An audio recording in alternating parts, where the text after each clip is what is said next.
Where you are born does not define you.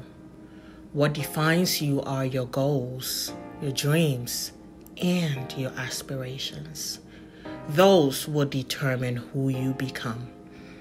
Most of the limitations we have are the ones that we place on ourselves.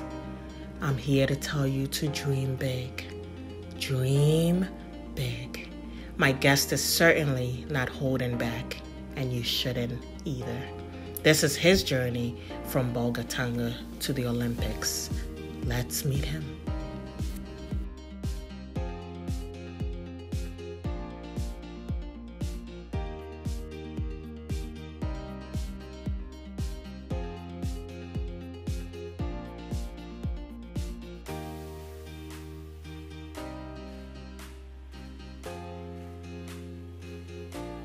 So welcome to another segment of Building a Legacy That Counts, where we look to inspire and empower the youth.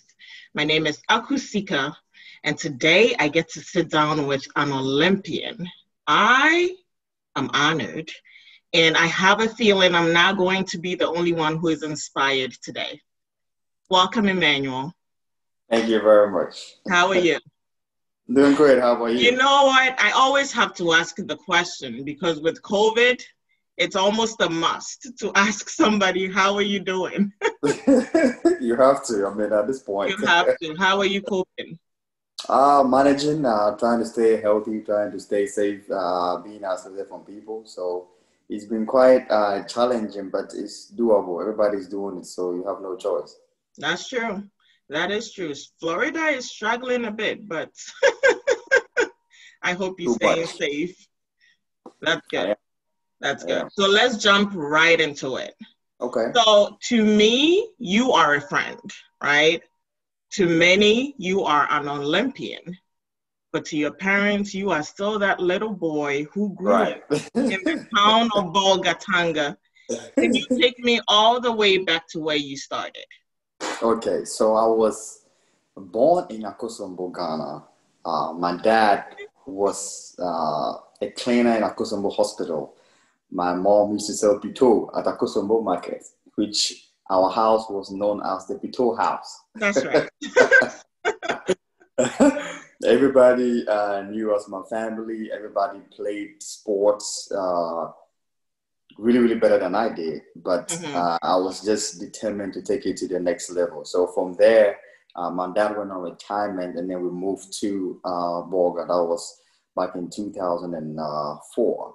So we moved down to Bolga. I ran in my first ever 400 meters I ran. I didn't even finish the race. I stopped because I was just going. I didn't know I have to go 4 laps. The first 200 meters, I just bust out going. And after that, my legs were so heavy, I didn't even finish the race. I pretended like I'm sick, and I just fell down. And I stopped. They were looking for me. I never showed up for training, nothing. So yeah, I moved to Bolga. I went to school over there for 2 years. And I have to move again from Bolga to Accra to stay with my uncle. But unfortunately, I was there for a couple of weeks. And then my brother picked me up to stay with him in Somania. So Somania was where I actually started running again. I was actually hiding. I didn't want to run because I remember I messed up one time. So I'm like, you know what? I am not doing this ever again. But the first day the teacher came, I ran away. The second day they were like, if you don't come, you're going to get a whooping. So I said, okay, then I will just come and do it. I came. I ran with the fastest guy in the district at that time. And I beat him, and they were like, no, that's not right. You should run again. So we ran 4 times. And in all the 4 times, I beat him. So that was when I developed the passion to run again. Very nice. Very nice. And you said your family is into sports, or is it just you? Yes, they were into sports. They all stopped after high school, some after JSS. More telling you, they are talented than me. I don't know why they stopped. I have no idea, but maybe it's for a reason. Today I'm here, so it didn't go to waste. Sometimes all you need is one person to represent the family, and that's right. Yeah. Right. So did sports bring you to the U.S.?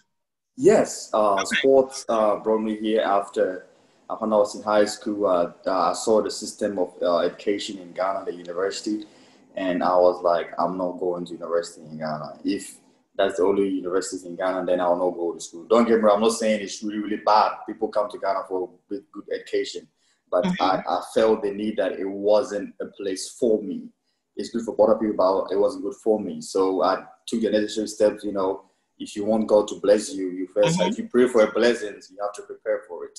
So I prepared for it by taking my SAT exams, passing my WASI exams, and also applying for schools and training hard because I wanted a scholarship. I couldn't afford school here. My tuition was about $45,000 a year. I didn't have money for that. So as an international student, I mean, that's not cheap. I've never even seen $1,000 in my life. So I was like, you know what, God has to do with it. But I prepared. I was ready. People helped me along the way. My guardian, my Madam Comfort. I really love that woman to earth. She did my first passport for me. Paid for my SAT classes. That woman is everything. Yeah, when I go back to Ghana, that's why I actually stay now. I live with her. Wow. I always tell people to pray for helpers along the way, because as you go through life, it's important that God sends helpers your way. Did you come here on a scholarship? There was a games called Ghana Fastest Human 2013, and I was in Ghana Immigration. When I came out, that was 2013 August. The games was in October. Okay. So training really hard, training twice, sometimes 3 times a day. I was thinking, I was like, you know what, they say the top 4 that will be in the finals, the top 4 will get a scholarship to go to US. My goal was just to be in the top 4, not to be first. My priority was just to be in the top 4. So, but I was just focusing on that, just working hard. And then thanks to God, we got to the finals and I won. Wow. Yes, so when I won that event, it changed everything. It opened so many doors. And I had so many schools actually reaching out to me. At first, I was reaching out to them. But now the table turned and now they were reaching out to me. Wow. So I was like, now I don't even know what school to pick. So I did a little research, and then Western Kentucky was one of the schools that the coach was really, really, really honest with me. I loved how he talked to me, what he said. He said, hey, yeah, we don't do no drugs. We are very disciplined. We don't eat any kind of junk food here. Everything we do here, we've won so many championships. And back in my high school, we've won the highest competition in Ghana history ever. Wow. We've won 10 times Ecozonas consecutive. 10 years in a row. It has never happened in Ghana. So that, when we started the first year. So we won it 4 times before we graduated. So I was like, I want to be in an environment where I could still be winning again. And came to that school. Western, my coach, Eric Jenkins, gave me the opportunity to come here. He offered me a full ride. I came there. It was really challenging at the beginning because my teammates looked at me. I was very, very skinny. They were like, this African boy crowd. Who is this trouble? His English is terrible. He doesn't want to do anything. And I was like, okay. When they asked me a question, I was like, huh? What did you say? I can't hear you. What did you say? They had a video of me. We were in a bathtub and I was speaking some crazy English. I was like, is this really me speaking that English back there? You've come far, huh?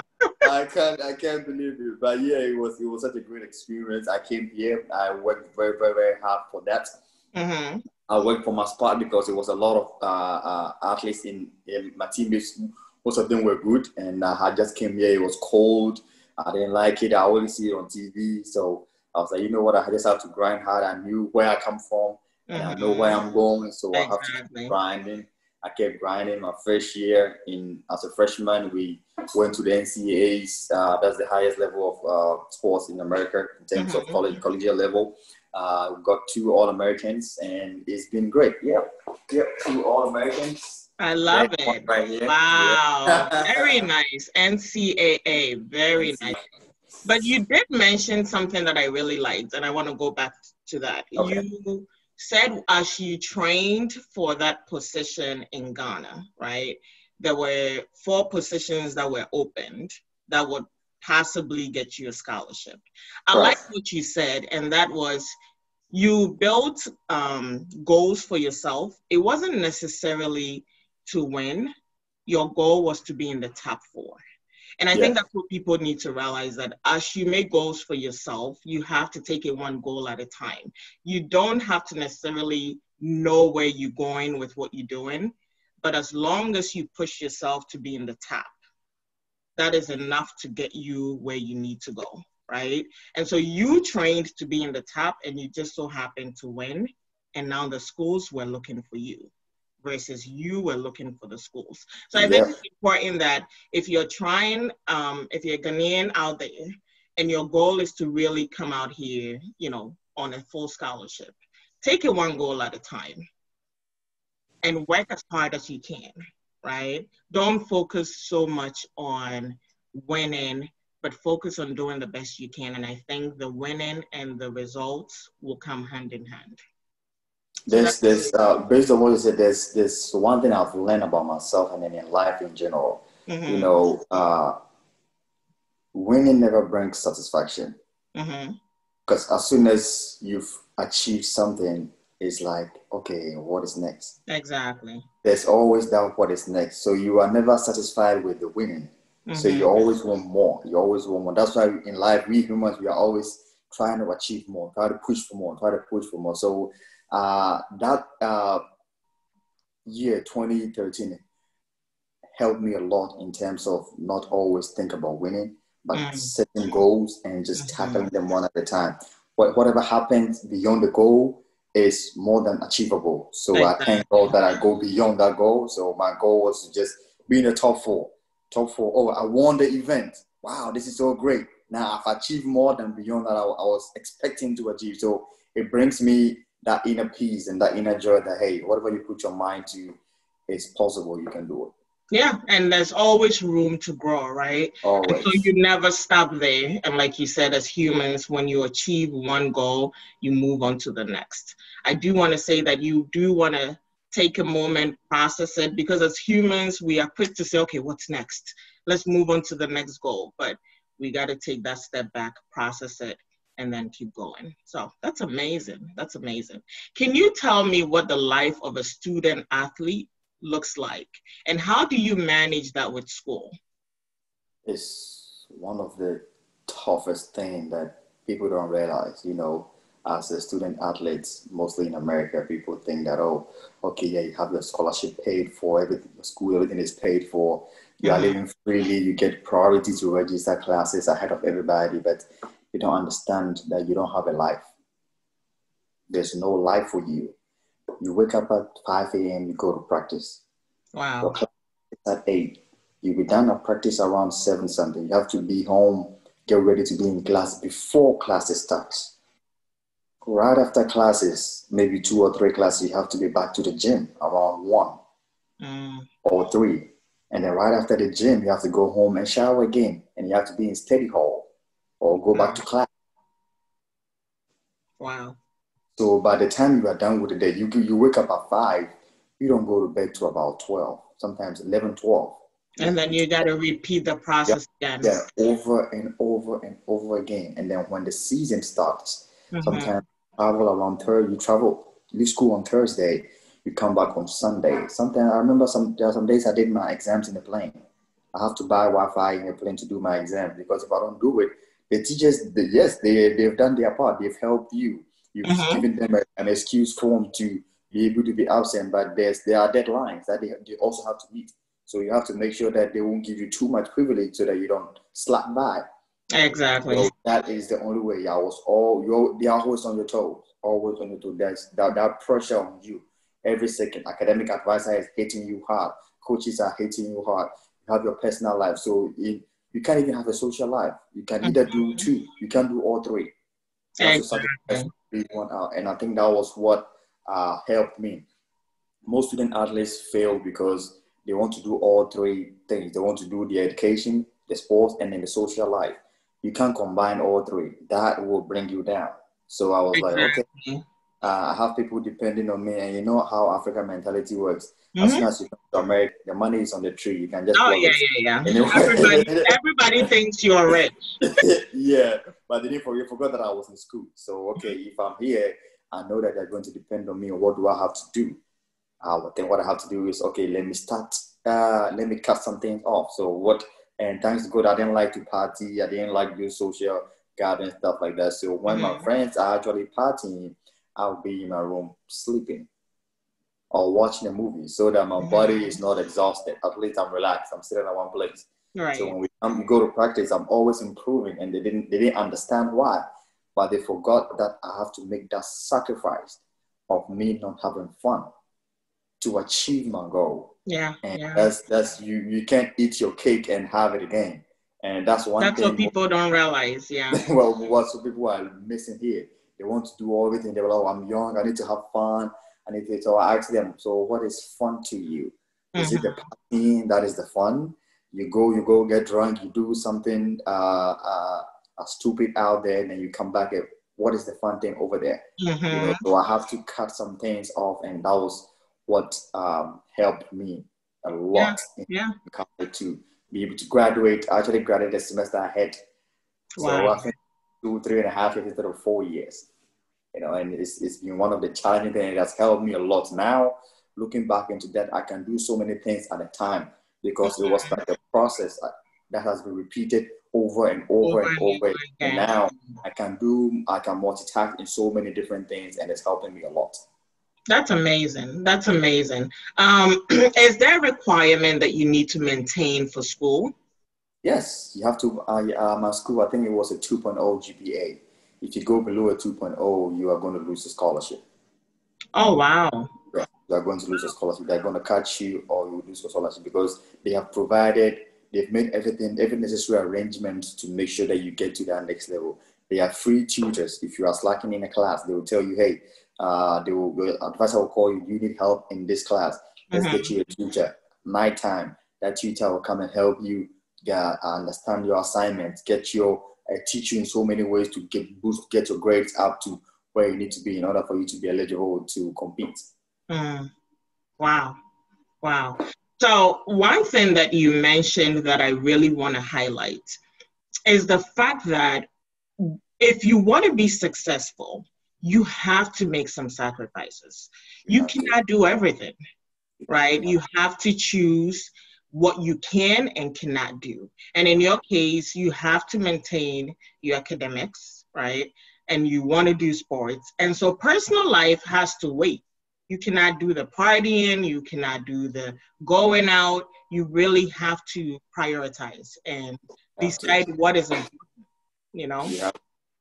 Yeah. That was a key element in my life. And I think part of it goes back to my high school, because back in my high school, we have that schedule where we go to practice in the morning, training in the morning, and then come back after being in class before 8 a.m.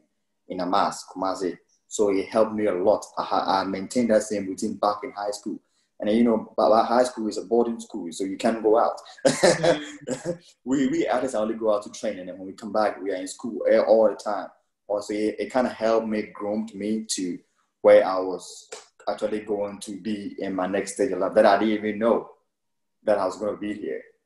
I had a dream about it, but I didn't know I was going to be here. So when I came here, it was actually easy for me to balance all these things at the same time. Got it. What is the difference between a student athlete and a pro? As a student athlete, you can't sign a contract. Okay. You can take money from outside sources, because it's like you sign a contract with the NCAA. So you can't take money outside. So with a professional athlete as a pro, you sign a contract, you compete, they pay you. You do commercials, they pay you for that. Everything is being paid. Yes, that's the difference. If you take money as a student athlete, you are going to lose your eligibility. Interesting. Yeah. Well, note that, people. You cannot take money if you're a student athlete. So you don't want to risk losing your scholarship and all the hard work. So take note. Now, what I want to know, Emmanuel, is what was that feeling like when you learned that you had been selected to represent Ghana in the Olympics? I don't know if I have that video, but if I do, I might probably send it to you. Please do. Please do. I was screaming because that year was a tough year. I had the best season of my life, 2016. I went to the world. I went to won my conference. I broke 2 national Ghanaian records, the 200 and the 400 is indoor record. Then I went to the NCAA's indoors. So the NCAA indoors is harder than the outdoors because the indoors, they only take top 16 in the US to go to the indoor competition. The outdoor, they take, I think, 24. Okay. So it's a little bit flexible in that. But the 16, that 16 spot, you can imagine how many schools are in America to be able to be top 16 just to represent. Yeah. And not even to just that, I actually advanced to the finals. I came in 5th. So in the whole US, I was 5th. And I was like, wow, this is really amazing. Then I went to World Indoor Championship that year that was held in Portland in Oregon. And there I got injured. So I had an injury from there to my outdoor season, which was okay. I wasn't doing really bad. I was trying to protect myself because I know Olympics was coming on. I was running. I wasn't qualifying. I wasn't hitting the mark. We went to African Championships in South Africa. I thought I was going to hit it, but I still didn't hit it. I was still injured. And I told my coach, you know what, I'm done. I don't want to do this. I've been drained. I've been running since December 2015, all the way to the end of June. I was like, I'm tired, coach. My body is exhausted. I can't push. And he was like, you know what? You have one more race to see if you can qualify. One more race to see if you can qualify in Ghana. And that was the last event. So it was 2 days before the deadline of the Olympic qualification. Wow. 2 days before the deadline. I think it was on the 9th of June. And the deadline was on the 11th of June, I remember. So we went to Ghana. We got there 3 days ahead. I was well rested. My coach was like, okay, let's switch from the 400 to the 200. So, I have to go back to listening to guidance from the person who trains me. He knows my body more than I even know my body. So he's been training me. So he's like, you know what? Another helper. Let's switch from the 200, from the 400 to the 200. So I switched. I started doing 1 or 2 block workouts, a little speed there to sharpening my blocks and my speed a little bit. So I did that, and the D-Day finally came. I ran. That was the race that I felt most relaxed ever. Wow. I was like, I'm tired. You know what? Let me just go out there and just run this last race. It's the last one. Let me just give all my best. So I went out there and I did it. And so I was just standing there waiting for them to tell me the time. I was like, you know what? I didn't even know I even made it. I mean, at this point, I just did anything I can do. And they came. The time popped out. They said, oh my goodness. I just started screaming, shouting. Because as a kid, I was always watching the Olympics with my brother. One of my brothers, he loves athletics a lot, and he knows almost all the athletes. So I'm watching it. When he heard that, he actually cried. He said, wow. So now I've been watching the Olympics. Now I get to see my brother in the Olympics. And he's the brother who always comes watch. Yeah. What moral of the story was the fact that I didn't give up. Because anytime you feel like giving up, there's one more chance that you have to go. Yeah. That will get you to that destination you want to be. Anytime I want to give up in life, I say, you know what? Let me push just one more. Just one more. And I'll get there. That's amazing. That is amazing. And just don't give up. That last time could be your breakthrough. And the fact that you stayed open-minded, because your coach had you switch from 400 to 200. So it's important that you listen to the people that are coaching you from what I'm doing, right? Yeah. Because they know you better than sometimes for yourself. Yeah. Wow. I have goosebumps. You would think I went to the Olympics. That is amazing. It's my Olympic medallion. It's I in there. love it. Rio. I remember watching that. Yep. Wow. Can you send me that too? Yes, I'll send it to you. I get to keep that. That is absolutely amazing. How did your parents feel? Unfortunately, they didn't know about it because at that time they lived in the village and there was no lights over there. Wow, tell me So about it. they don't get to watch TV or they listen to just radio, and that was it. They had the news. My brother called and told them they were really really excited. When I spoke to them on the phone, they were very very excited that they could get to see their son run on TV. I've been on TV many of times, but they didn't know. But this is like the highest stage of the highest stage. So they were really really excited about it. They wish they could have watched me, but there was no way they would get opportunity to watch it. But I showed them videos, so they were excited. That's amazing. Tell me about your town. You just said you don't have light. Yes, living in a village was fun, but not fun. You know, you live in a place where it's like you are isolated from everybody, and everybody knows everybody. So you can't hide anything. The houses over there are less than 50 houses in the whole entire village.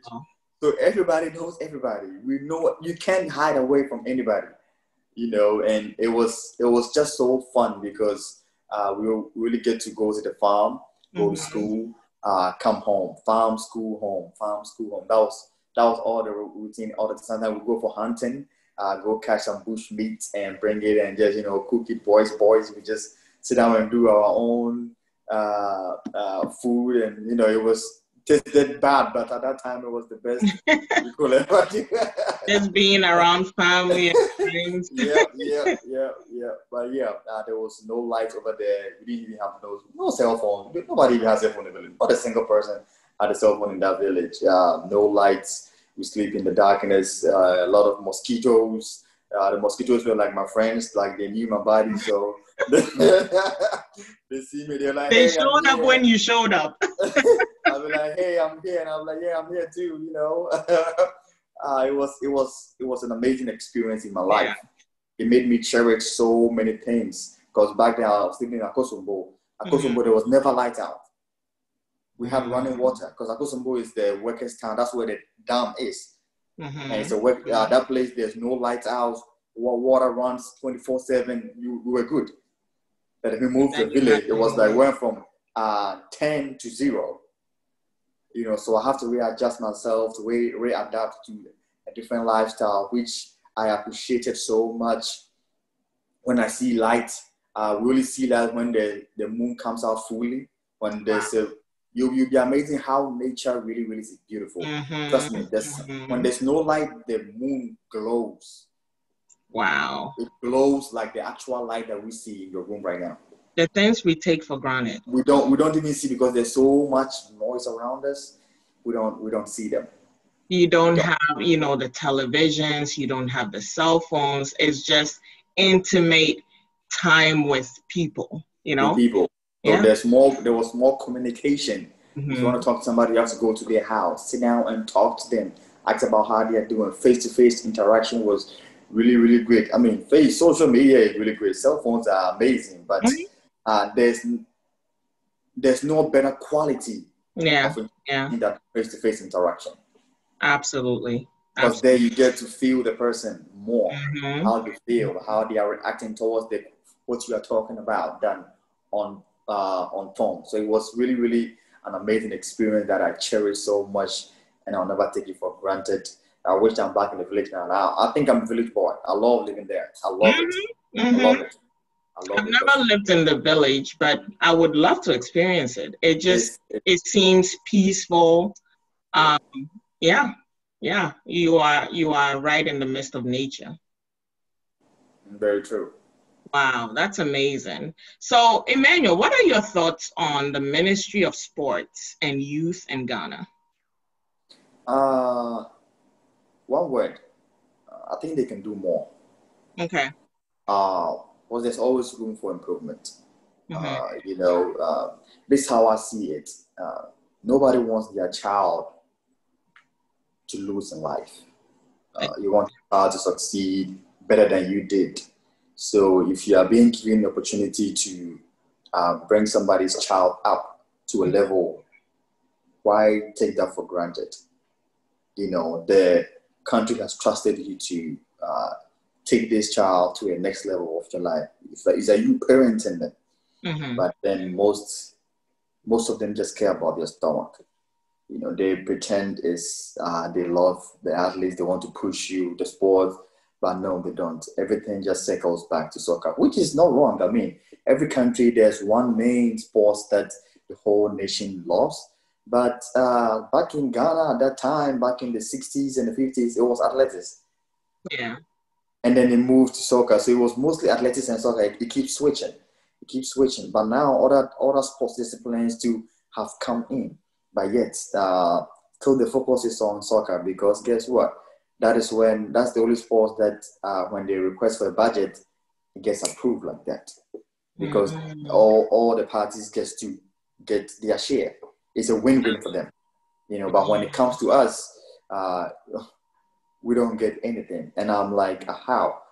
Just one player bonus can host 3 or 4 competitions in Ghana. Wow. Yes, just one player bonus. But then it doesn't go that way. Yeah. It's recently that I just heard that they are actually building 10 stadiums in Ghana.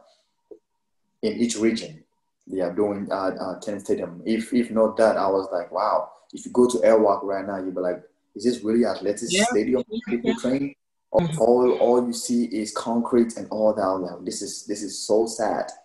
I go there, you can't even wear spikes to train, because if you wear spikes, you're gonna hurt yourself. And do they even have the spikes to begin with? That's another issue, another big issue. It's tough. And if somebody wants to help them get to the next level, they don't want to, because they think that you will take their glory. But yet, you are not doing what you have to do to get that glory yourself. And somebody wants to help you, they won't give you the chance. So it's really, really tough. They can do more, like I said, but it's just sad how they do that. It hurts me. I don't know how to actually put it in words, because it really, really hurts a lot. I went through a lot, even me myself. As you coming out, I was denied to go to certain competitions, and I was like, you know what? I will just keep doing what I have to do when the time is right. I was getting so much injuries back then, as when I was in the youth stage. But there's a lot of youth games that is going on. There's so much in soccer. They have youth soccer programs. They have academies that are nurturing all this great soccer talent. That is really, really great. I love it. I love that initiative. But why put your eggs in one basket? When you can spread it. If you go to Accra, if you go to Kumasi, Cape Coast, the northern region, there's so many great athletes that are in need of good facilities. Train. I mean, if Ghana had the great facilities, I wouldn't be sitting in America. I won't come here. Why would I want to come here? Because we will not be here. Yes. That's just the reality. It's not. So I'm like, how? Why? I don't get it. Yeah. One thing I want to ask you is, you talked about funding. Who funds the projects? Where are they getting funding from? The government funds almost all projects. Got it. Okay. Sometimes the private sectors helps in here and there, but it's hard to get sponsorship from the private sectors, because when they are putting into you, they expect results back, and you can't put in something that you're not getting any results. If they come and sponsor today, they don't get no results. Tomorrow they'll pull back. Because it's tough. It's like we keep trying to build from scratch, and then when we get to like phase 2, after laying the foundation, we want to get to phase 2. Then we realize that, the foundation, there's a crack in the foundation. We have to come back and remove the foundation again. So we move and then come back. We move and then come back. So it's been like that all the time. We're not making much progress. All the time. So we are not making any progress. Not making any progress at all. we came to America. It was about 11 athletes of us. Right now, there's more than 50 athletes in America right now. But guess what? The people that I came with, almost all of them have stopped running because they've given up. They have to, like, the demand is high because you have to work. Now you are done with school. You have to take care of yourself because if you're in school, you get scholarships. So you don't have to work and do so many things. Now you have to work. You have to pay your bills. You have to take care of your family back home and then take care of your personal needs in America. So it's like kind of tough. So people are like, you know what? Something must give. So they have to let something go. Right. To get that. So that's one of the things that is happening right now. But in Ghana, the funding is not coming. I remember, this is a secret I'm bringing out. Most people don't know. 2017 African World Championship in London. We were given $100,000. It was just about I think 10 or 11 athletes. Yes, with some of the officials. I think GNPC Ghana sponsored that, and when they did, we don't like to speak the truth by me. I'm a man of honest. I don't like to be the one to, so I'll just say it for the public to know what's going on. When the federation, which is Ghana Athletes Association, was going in for the money, you know what they were told?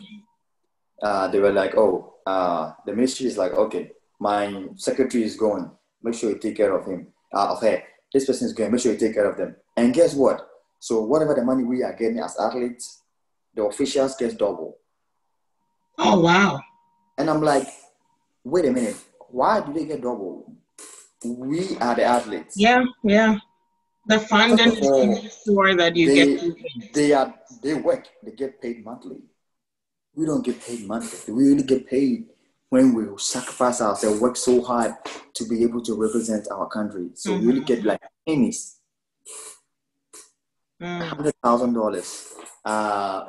The Olympic, the World Championship Federation paid some of the flight tickets and the hotel. So some of them were supposed to be paid by the federation. So they took some of that money to pay for that. Not any huge amount, but they paid for that. We were giving just $1,000 each. Wow! Out of that 100,000. $1,000 each, and it was just 11 athletes. So all the athletes, that's 11,000. So where did the 89,000 went? That's a good question. Where did it go? That's a really good question. Hopefully there's somebody watching who can answer. And if the federation don't shut up, if they go next time, they won't get it. They won't get it. So they have to be quiet and do yes and massa before they can get another funding. But even guess what? That one to cry, they're not even getting. So if you have gotten the $100,000, why don't you stand on your ground and say, hey, I'm not giving you anything? They have like 4 officials from the ministries that wants to come to World Championship, but they didn't even show up. Mind you, these people didn't show up. They received their plane ticket money. They received their per diem in Ghana in dollars. And didn't show up. So probably each person gets like probably $5,000 or $6,000 just sitting in Ghana doing nothing. And we the athletes representing the country. Yeah. Struggling. So imagine the pain, the struggle, the feeling. If you think about all this, why won't I slap an official if they're trying to dupe me? Yes, I will slap somebody because it hurts. It hurts to go through all this pain. I started running barefooted. I would run with blood on my legs. I was so excited. I wanted to get to somewhere. In high school, I would train. I would train. And then when school is over, I'll go and do construction works so that I can get money to just buy gari, needle, Milo, and sugar just to keep in my dormitory to be able to survive in school. Wow. Did all of this. Struggling, carrying concrete, blocks, cement in my head, on my head. My neck will be hurting. My back will be in pain. I'll wake up at 1 a.m., go to training. go for a jog, a long jog, and then come back at 5 a.m., wake up again and go to jogging again, and go to training with the entire team. And then at 4, after school, around 4 p.m., I'll go to training again with the team, train three times in a day. And then I go through all this pain just to represent the country. Then you're going to dupe me? I mean, even if I don't say a word, just silence is also a conversation. Mm-hmm. And how would that speak to you? So my question goes to that. And almost all of them are parents. So my question is, if somebody do this thing to your child, how will you feel? How will you feel? Will you be happy for your child being duped like that? Yeah. But they don't care. They don't care. So let me ask you. It's come to my attention that the ministry focuses a lot on soccer, right? We have so many, when you go to the Olympics, there are so many other sports. But they focus on soccer. And that is causing a lot of, athletes to nationalize to other countries, right? Yeah. If you had an advice for the Ministry of Sports and Youth, what would it be? With everything that you just told me, what would that advice be? I think it comes down to being, what's the word I could use? Being loyal, being true to yourself. Mm-hmm.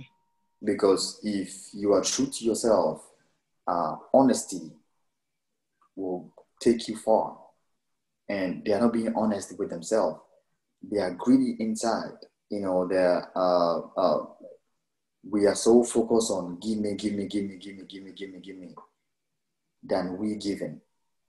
So with the mentality of that alone is causing them, they are so focused on money, but that they forget that there are other things too that matter. I've seen so many rich people who are not happy. You get all this money, you still want more. It's never enough. So my question is, after you dupe somebody, what is next? How do you go home to sleep? So it will come down to them being true to themselves. Okay, you've been given this funding. How can we make this project a success? Mm-hmm. Good name is better than riches. Yeah. They don't want the good name. They don't want to leave no legacy. They don't want to leave no legacy. And what is the annoying part is everything in there just keeps circles around. So when an official do something wrong, they put them from grass to grace. That's the sad thing. So if somebody messes, it's like the American system. If you mess up and if you get caught, yes, you are caught. There's not you can't go around it. Mm-hmm. You're going to pay for it. But in Ghana, it's different. If you get caught, no, you can pay your way out of it. So it's like the same people keep ruling the top, keep ruling the top things. And it's been like that for years.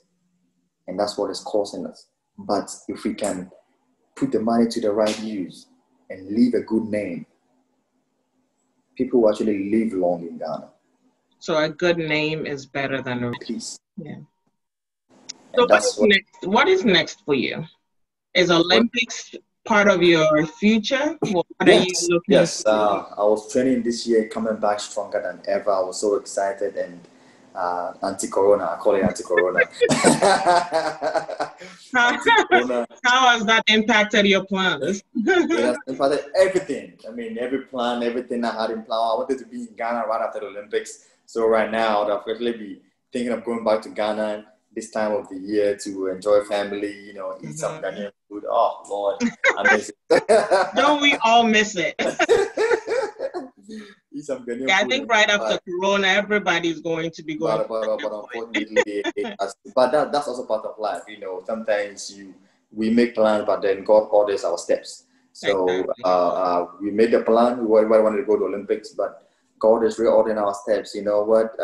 Let me take you to a different route. Let me show you what the real world is lacking, because the real world is so busy. There's so much noise around. I visited a friend. I learned something so much with just an alarm clock. I went to their house. This alarm clock, the battery is dead. So every 7 seconds, it beeps. And I was so irritated about it. I was like, why does it keep beating all the time? Can we just unplug it and just turn it off? He was like, okay, that's cool. So I decided, let me just tune my mind off it. Mm-hmm. So when I tuned my mind, I didn't even realize that the BP keeps going on. So then I stopped listening to the alarm clock. And that's what the world is right now. We keep forgetting that the world is so much noise around us, and we just have to sit back and tune ourselves out of the world and just find ourselves. Mm-hmm. Mm-hmm. Maybe that's what God is trying to get us to do. Yeah. Yeah.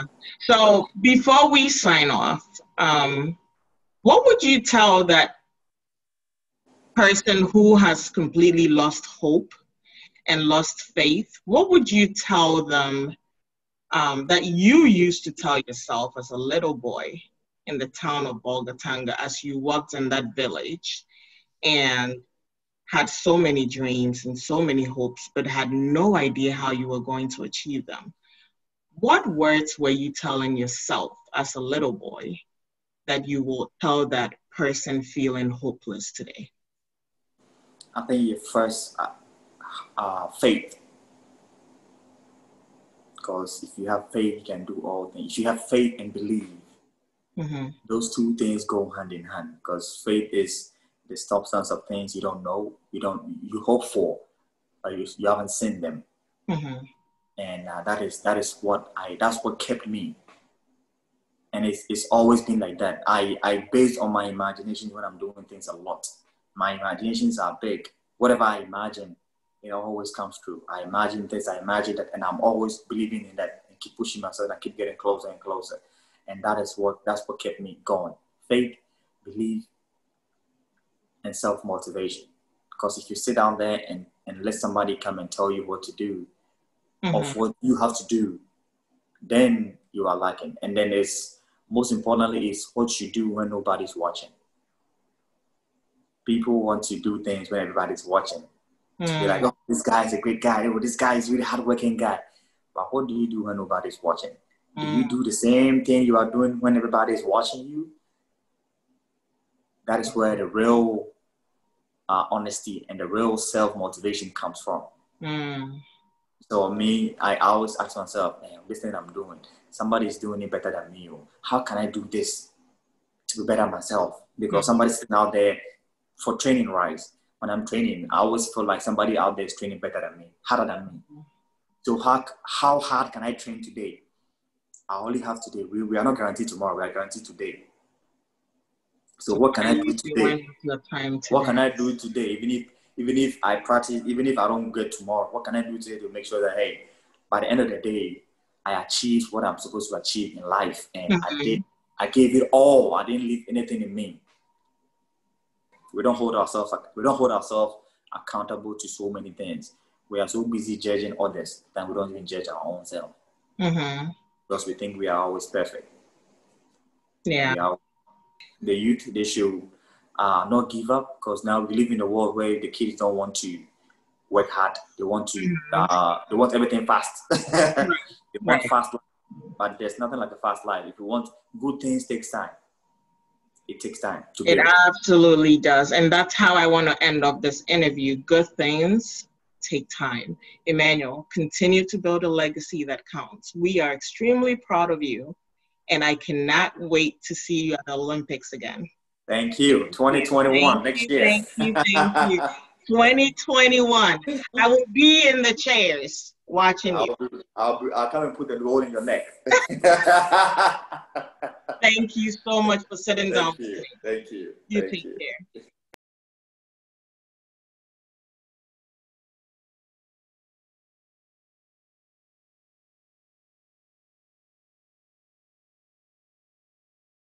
To learn more about the African legacy and our cause, be sure to stop by our website, theafricanlegacy.com.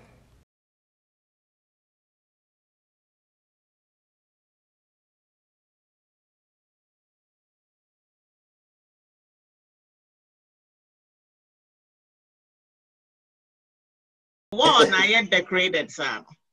I'm telling you. And their hosts are they show wall, but they're just some kid.